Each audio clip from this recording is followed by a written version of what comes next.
I am currently approaching 300,000 subscribers, which is honestly, seriously, so mind-blowing to me. That is a milestone that if you had told me a year ago, 2 years ago that I would make, I probably would not have believed you. It makes no sense to me how we got here. But as I continue to build on the content that I used to make, as my content improves, as I make more and more videos and whatever, I start to feel like I can't just really sit down and talk about ideas. It feels like every video I make has to be clickable, and there are only certain things that are clickable. It feels like sometimes I want to talk about problems that I'm seeing within sustainability and within like climate change and all those sort of things, but I'm only talking about the problem and I don't really give you a solution that you can like take action on. And oftentimes that doesn't feel like, you know, useful to me. But today I said, fuck it. That's the video we're making. So I put a nice neat little title on it so that hopefully it's somewhat clickable. And we're going to be talking about some things that I think we should be talking about aside from zero waste.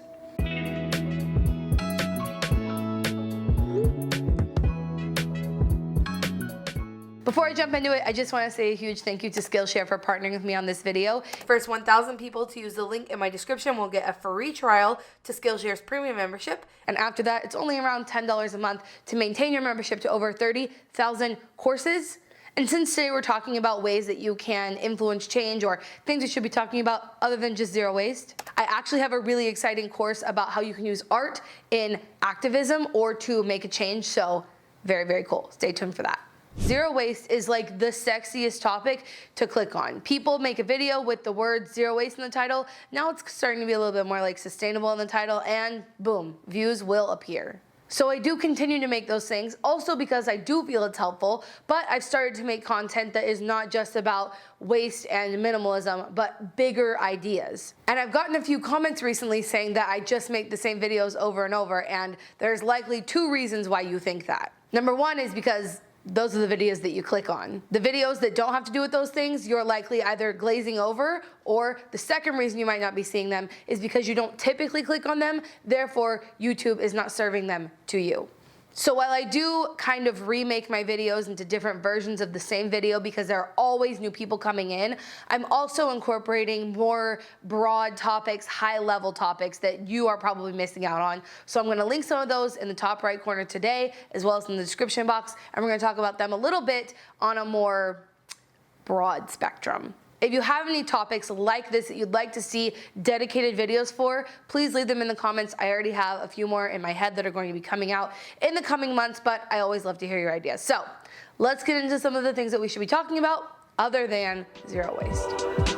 We should really be talking about the fact that our recycling system does not work. I personally feel that the zero waste movement on an individual level was born out of the fact that our recycling system is not working. It doesn't make sense financially, it doesn't make sense to the planet. Recycling just all around is not working in its current state.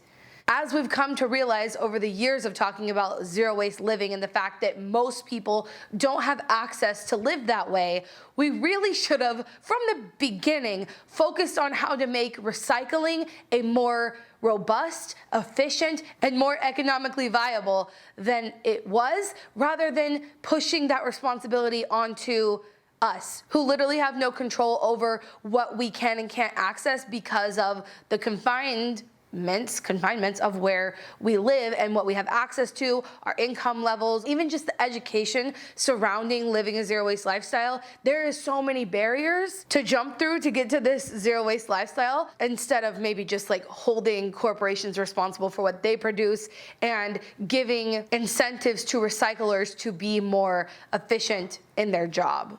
Not only do we need to focus on making our current recycling systems efficient to where they actually work and can actually process the things that businesses are making, but we need to update our recycling systems to actually be recycling the things that our packaging is. The idea here would be to create and fund and support recycling systems for packaging other than glass, paper, and plastic.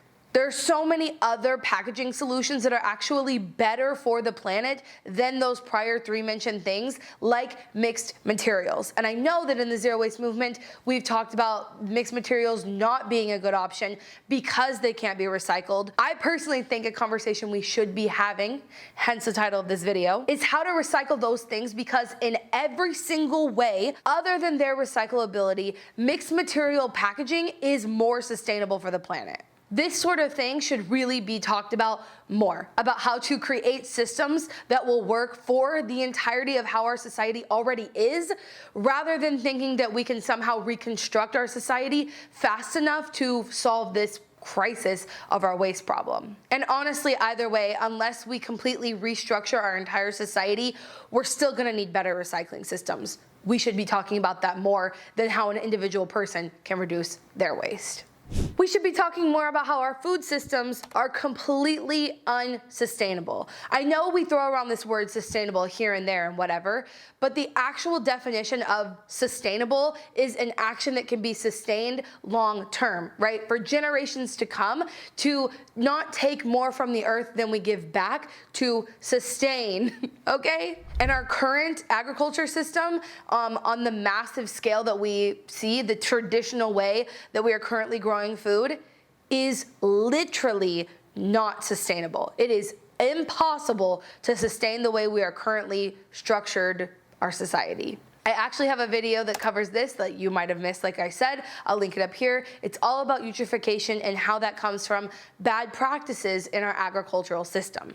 We currently produce everything in very singular ways, right? The people who make compost are not the same people who have food waste from food production. And the people who are growing animals for food are not the people who are giving back the manure from all of those animals to provide nutrients to the soil. We currently have all these little singular businesses that are not so circular and interacting with the land the way the indigenous cultures did in order to sustain their livelihoods long term. The whole idea is that humans are a part of the system, a part of nature, a part of sustainability, rather than removed from it. We can take a lot from how humans used to live before we took it and capitalized every human action in order to maximize profits. And I am so excited to see that there are more people on social media talking about these things. It's just really hard thing to talk about because on a personal level, there's not a lot we can do to advocate for that. Of course, I can always tell you to stay informed, write to your legislatures and your local representatives, etc., to vote to see those things or to introduce things like that. You can get involved in non-government organizations or nonprofit organizations or activist groups, whatever, to influence change on those levels, which I think is incredibly important. But not everybody is an activist. I certainly am not a good activist because introvert. But I do make it a point to write to my representatives, to write to businesses that I disagree with, to ask them to do more sustainable things like more sustainable agricultural practices, or to ask them what they're doing currently and if they plan to change. And I'll link below my guide on how to write to businesses and politicians. I personally think it's very, very similar, so I think the guide could be helpful for either of those. Or anytime you need this, you can just go to shelbizleee.com/change. This is a webpage I designed in honor of Earth Day this year to help you write to businesses and politicians. So I hope that helps. I definitely think we should be talking more about what we can take from indigenous cultures and incorporate that into our agricultural system so that we can not only maximize output and profit, but sustain the soils that generations to come are going to literally need to survive. I think we should be talking more about financial structures and where our money is going. We talk a lot about zero waste, and I think that a lot of times people either get it confused or they don't see the bigger picture and thinking that reducing your individual footprint is the goal of zero waste and of changing society. But I've never seen it that way. I've always thought of zero waste as where my money is going is telling the market what I want to see more and less of, and it was an everyday way to influence change on a larger scale. I think we should be talking more about corporate responsibility and their financial structures. This is why I made a really, really deep dive video on how your bank is likely funding climate change. And if you missed that video, I'll link it up here for you. But there needs to be more transparency about what these businesses are doing with their money, how much money they're making, and how much that's being redistributed to the people who are actually creating that wealth, the workers.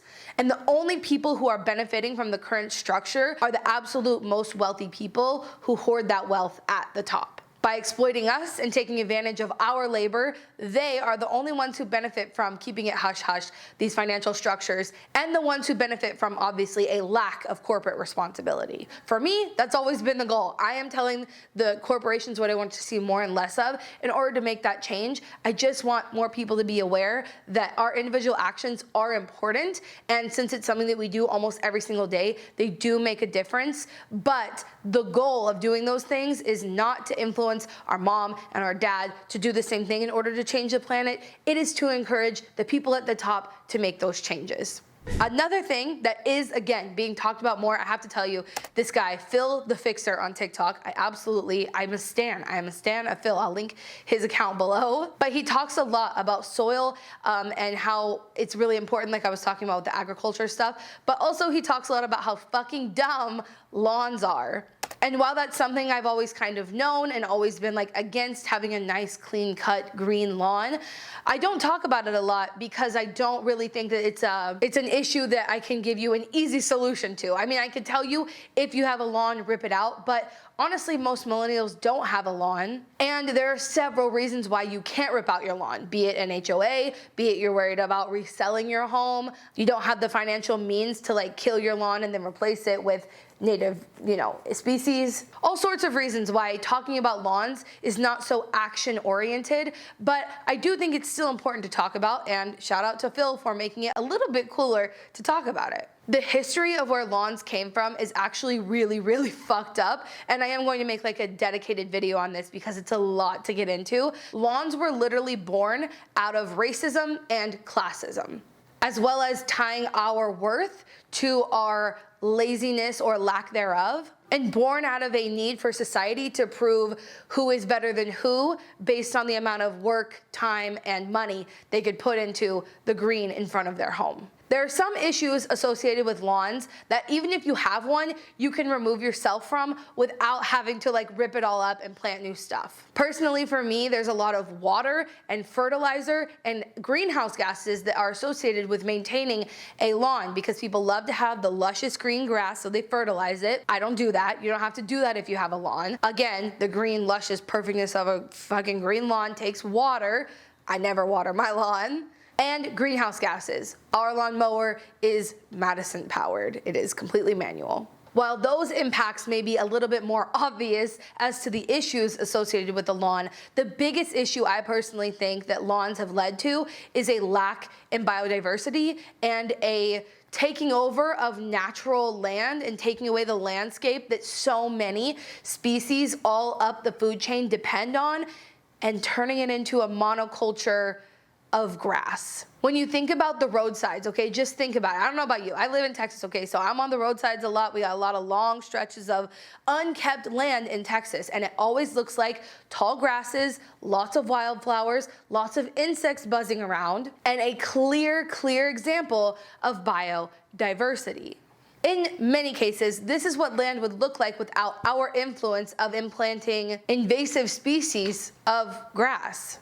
And as someone who has a background in environmental science, I know how detrimental the smallest changes at the bottom of the food chain can be all up the food chain. And I think that's the biggest problem with lawns. But obviously a lawn is something that is pretty standard, at least in the United States, and I think something that we should talk about more, because we should have a goal of changing these yards from being the norm so that more people aren't afraid of having native grasses in their lawn or native flowers in their lawn, thinking that, like for example, Madison, if we rip up our lawn, our property value goes down. If we talk more about that, maybe eventually more people will be of the mindset that a green grass lawn just shows environmental destruction. And so I think it's an issue we should talk about more. My chickens are having a standoff. Apparently this is the thing that they do where they stand very still with their faces like this close together, and this is a show of dominance. It's always funny to see them do it. They just...